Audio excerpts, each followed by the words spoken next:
नमस्कार दोस्तों। आज हम बात करेंगे बौद्ध धर्म पे।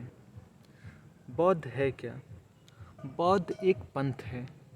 पंथ मतलब होता है जीने की राह दिखाने वाला, जीने की रास्ता दिखाने वाला। तो बौद्ध एक ऐसा पंथ है जो हमें कैसे जीवन यापन करना है, कैसे जीना है, ये हमें मार्ग दिखाता है। जैसे कि हम जानते हैं ये गौतम बुद्ध के नाम पे पड़ा है। गौतम बुद्ध कौन थे? गौतम बुद्ध एक क्षत्रिय कुल में जन्मे एक राजकुमार थे, जिन्होंने अपना घर त्याग मोह माया से दूर आके घोर साधना और तप के बल पे इन्होंने सिद्धियां अर्जित की। उन सिद्धियों के बल पे इन्हें काफ़ी ज़्यादा ज्ञान अर्जित हुआ। उस ज्ञान के बल पे ये चारों तरफ अपना ज्ञान बांटते रहते थे।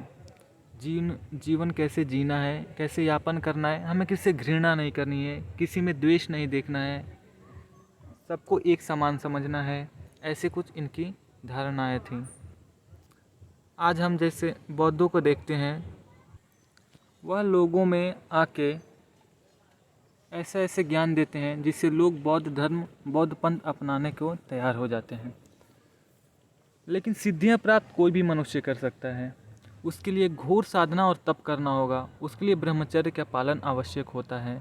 हमारे सनातन धर्म की किताबों में ये पहले ही वर्णित है कि यदि 12 साल तक कोई भी पुरुष, कोई भी मनुष्य 12 साल तक अगर घोर साधना करता है, ब्रह्मचर्य का पालन करता है, मेडिटेशन करता है, उसे सिद्धियां अवश्य प्राप्त होंगी और वह एक बहुत बड़ा ज्ञाता होगा। इसके एक एग्जाम्पल हमारे स्वामी विवेकानंद भी हैं। उनके पास ऐसे ऐसे ज्ञान थे जिसके बल पे वो सिर्फ बुक को बिना पढ़े ही उसका ज्ञान अपने अंदर समावेश कर लेते थे। तो हम जानते हैं बौद्ध में कन्वर्ट लोग कैसे हो रहे हैं। जैसे हम जानते हैं कि बौद्ध लोग आते हैं, बौद्ध भिक्षुक आते हैं, हमें ये बताते हैं हिंदुओं को कि देखिए सबसे अमीर तो अमेरिका है, सबसे अमीर लोग अमेरिका में रहते हैं, फिर हम लक्ष्मी की पूजा क्यों करें? लिटरेसी रेट तो जापान की, कनाडा की, यूके की, आपका यूएसए की अधिक है, फिर हम सरस्वती की पूजा क्यों करें? ऐसे ऐसे तर्क और वितर्क करते हैं। वो कहते हैं कि हम साधना उसकी करें जो हमें सिद्धियां प्राप्त करा दें। वो बताते हैं हिंदू धर्म में 33 करोड़ देवी देवता हैं, लेकिन आपको जान के आश्चर्य होगा कि 33 करोड़ नहीं, 33 कोटि होते हैं। कोटि मतलब प्रकार होते हैं, 33 प्रकार के देवता होते हैं हमारे में। लेकिन ये क्या तर्क वो देते हैं, हमें भी सुन के सही लगता है। लिटरेसी रेट, अमीरी, धन जो है विदेश में ज़्यादा है, लक्ष्मी की पूजा तो वहाँ नहीं होती है, माँ सरस्वती की पूजा तो वहाँ नहीं होती है। ये तर्क हमें सही लगता है और हम कन्वर्ट हो जाते हैं बिना कुछ सोचे समझे। हमें पहले अपने धर्म ग्रंथों को जानना होगा इसके लिए। तो बौद्ध धर्म में क्या है, क्यों बौद्ध धर्म सभी अमीर हैं? चलिए हम इसके लिए कुछ एग्जांपल्स देखते हैं।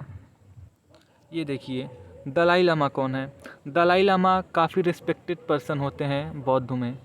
तिब्बत एक ऐसा देश है जिस पे चीन कब्जा किया हुआ है, और चीन के कब्जा के बाद तब से तिब्बत आज तक आज़ाद नहीं हुआ। वो पूरा बौद्धों का देश था। चीनियों ने उन्हें मार के वहाँ से भगा दिया। उनका आज तक देश स्वतंत्र नहीं है। आज तक वो उसके लिए बहुत प्रयास और प्रयत्न कर रहे हैं, लेकिन ये तर्क आपको कभी नहीं देंगे। ये देखिए दलाई लामा 1959 में छोड़ा था तिब्बत। चीनी सैनिकों द्वारा तिब्बतियों पर बढ़ते दबाव के बाद 1959 में दलाई लामा भारत आ गए थे। उन्होंने भारत में आके शरण लिया हुआ। तो वो जो तर्क देते हैं, क्यों नहीं वो दलाई लामा गौतम बुद्ध से मदद मांग बच जाते हैं? क्यों नहीं तिब्बत आज तक आज़ाद हुआ?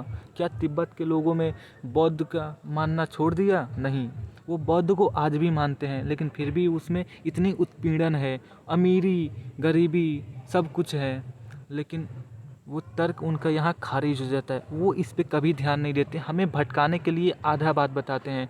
हमारे धर्म ग्रंथों में कहा गया है, रामायण में कहा गया है, कर्म प्रधान विश्व रचि राखा, जो जस करि सो तसी फल पाता। कर्म के आधार पे ही हमें फल प्राप्त होता है। तो वो जैसा कर्म करते हैं, उनका कर्म विदेशों में सिर्फ पैसा कमाना है, अलग तरीके से ड्रग बेचना है, कंपनियां खोलना, पोल्यूशन करना। हमारे इधर ज़्यादातर धार्मिक लोग होते हैं, हम आध्यात्मिक की तरफ ज़्यादा जाते हैं, इसलिए हम भगवान को ज़्यादा अपना पूर्ण रूप से समय देने के प्रयास करते हैं। ऐसा नहीं कि इधर वो जो ज्ञान है उनके पास, हमारे पास नहीं। हमारे धर्म ग्रंथों में पहले से ही सब चीज़ वर्णित है। विज्ञान को आज पता चला है कि सूर्य स्थिर नहीं है, सूर्य अपने जगह पर रोटेट करता है और गैलेक्सी का चक्कर लगाता है, लेकिन हमारे वेदों में ये कई हज़ारों लाखों वर्षों से वर्णित था।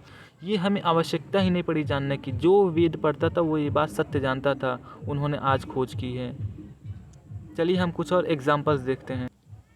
ये देखिए, बुद्धिस्ट नेशन और भी बहुत सारे हैं। कंबोडिया है, थाईलैंड है, बर्मा जो म्यांमार है, अखंड भारत का पहले ये अंग था, भूटान है, श्रीलंका है, लॉस एंड मंगोलिया है।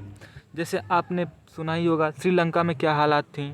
श्रीलंका बहुत बुरी हालात से गुजरा है पिछले ही वर्ष, जिसमें वहाँ पे मंदी आ गई थी, वहाँ के लोगों के लिए खाने के लिए पैसे नहीं थे।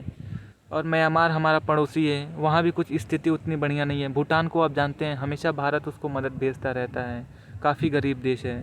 कंबोडिया और थाईलैंड के बारे में आप पढ़ सकते हैं। मंगोलिया को आप ये जानते होंगे कि उसके पास उतना कुछ धन नहीं है। ये हमें क्यों नहीं बताते? लिटरेसी भी इन सब देशों में उतना अधिक नहीं है, हमें ये क्यों नहीं बताया जाता? जो बौद्धिस्ट आते हैं हमें कन्वर्ट करने के लिए, ये क्यों नहीं बताते जो म्यांमार है वो भी बौद्धिस्ट है, जो श्रीलंका है वो भी बौद्धिस्ट है, फिर भी उसके कंडीशन इतने ख़राब हैं। हम क्यों भटक जाते हैं? क्यों नहीं सत्य को जानते हैं? क्यों हम इन गलतियाँ जो है नहीं वो हमें बौद्धिस्ट बता के कन्वर्ट करते हैं? क्या ये गौतम बुद्ध के ही मार्ग पे चल रहे हैं? नहीं, ये सिर्फ अपने लाभ के लिए उनका ही विरोध कर रहे हैं। जिन्होंने कभी भेदभाव नहीं देखा उनका ही ये विरोध कर रहे हैं, उनके ही ज्ञान का अपमान कर रहे हैं।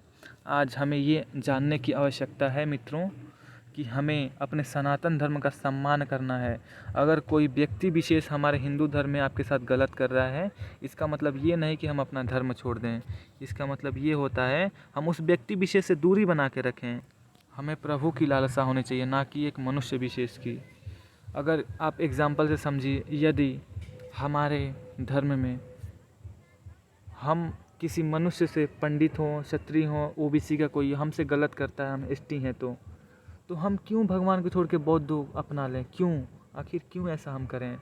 क्योंकि आप एग्जाम्पल से ये समझ सकते हैं, जैसे कि हमारा भाई है, हमारा भाई अगर गलती किया, कोई हमारे साथ बदतमीजी किया या फिर कुछ हमारे साथ ऐसा किया जो हमें सही नहीं लगा, तो क्या हम अपने पिता को छोड़ देंगे, अपने पिता को दोष देंगे? नहीं, ऐसा हम नहीं कर सकते। हमारे पिता ने यदि हमारे साथ कोई भेदभाव नहीं किया है, वो हमें समान नज़र से देखते हैं। जो गलत कर रहा है उसे समझाने का प्रयास करते हैं, जो कि हमारे धर्म ग्रंथों में सबको समझाने का प्रयास किया गया है, कैसे रहना है, सब समान है। वैसे ही हम अपने पिता को नहीं छोड़ सकते हैं। वो तो पिता के भी पिता परमेश्वर हैं, तो हम उन्हें राम को, उस राम को कैसे छोड़ सकते हैं? आज हमें जागने की आवश्यकता है। हम एसटी हैं, चाहे जो भी हैं, एससी हैं, हमें अपना धर्म नहीं परिवर्तित करना है। बौद्ध जो है वो भगवान नहीं, बुद्ध जो भगवान कोई नहीं है। वो एक मनुष्य थे जो साधना द्वारा सिद्धियां अर्जित करने के बाद ज्ञान बांटते थे। तो वैसा हम भी बन सकते हैं, लेकिन उतनी कठोर साधना करनी पड़ेगी। ऐसे जैन मुनि 24 तीर्थकर हुए हैं जो इनसे भी ज़्यादा सिद्धियाँ प्राप्त कर, इनसे भी ज़्यादा ज्ञान बांटे हैं, लेकिन वो ऐसा नहीं करते हैं क्योंकि उनका ज्ञान अद्भुत था। आज इनके नाम पे जो पाखंड हो रहा है उसे हमें खंडित कर हमें अपने सनातन में ही रहना है। हमें अपने परम परमेश्वर को नहीं छोड़ना है, हमें गलत मार्ग पे नहीं चलना है। हमारे साथ भगवान कभी भेदभाव नहीं किए, हालांकि हम देख नहीं पाए, वो अलग बात है। हमें हमेशा से बताया जाता है कि इन्होंने ये भेदभाव किए, ये भगवान वो भेदभाव किए, लेकिन हम ये बताया जाता है कि निषाद राज जो आज एसटी में गिने जाते हैं, क्योंकि संविधान हमारा एक वर्ण को एक ही वर्ण में रहने दिया है। जो जिस कुल में जन्म लिया वो वही कहलाएगा, एससी है एससी कहलाएगा, पंडित है पंडित कहलाएगा, पंडित का बेटा। लेकिन हमारे गीता में लिखा है चतुर्वर्ण्यम मया सृष्टम गुण कर्म विभागशः, गुण और कर्म के आधार पे हम चारों वर्ण को बांटे हैं, भगवान ने कहा है। चौथे अध्याय का 13वां श्लोक है, आप पढ़ लीजिएगा।